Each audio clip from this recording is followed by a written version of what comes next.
Good morning. Good morning, everyone.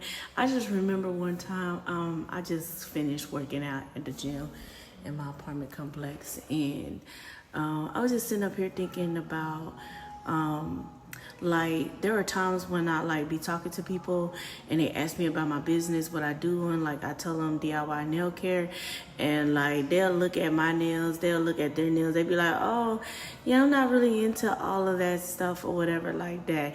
And I am polite about it or whatever, but like in the inside I am cringing, like because I I haven't quite found out a way how to tell people that even though my niche is DIY nail care and I teach and encourage people to get into DIY nail care because it's nail care is something that everybody should incorporate into their grooming habits, their self-care, because nail care is a part of your body.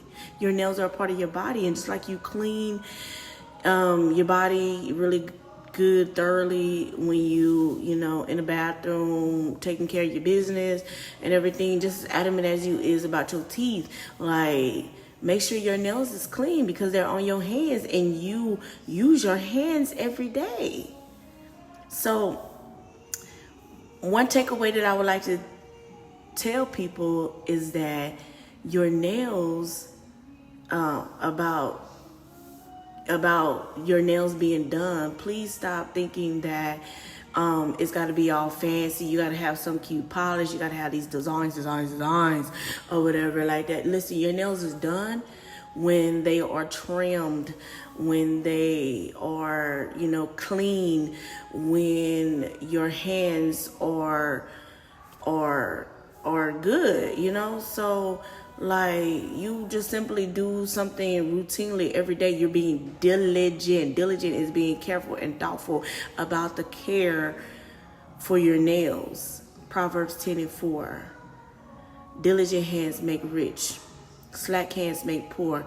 What are the synonyms that go with diligent? Diligent means that you are thoughtful, you manage it well, you take care of them, and the synonyms of slack hands, meaning and it causes poverty, meaning that it's your hands are uncouth. I think that's the word. They are dirty, ugly, not healthy. All right, take that note.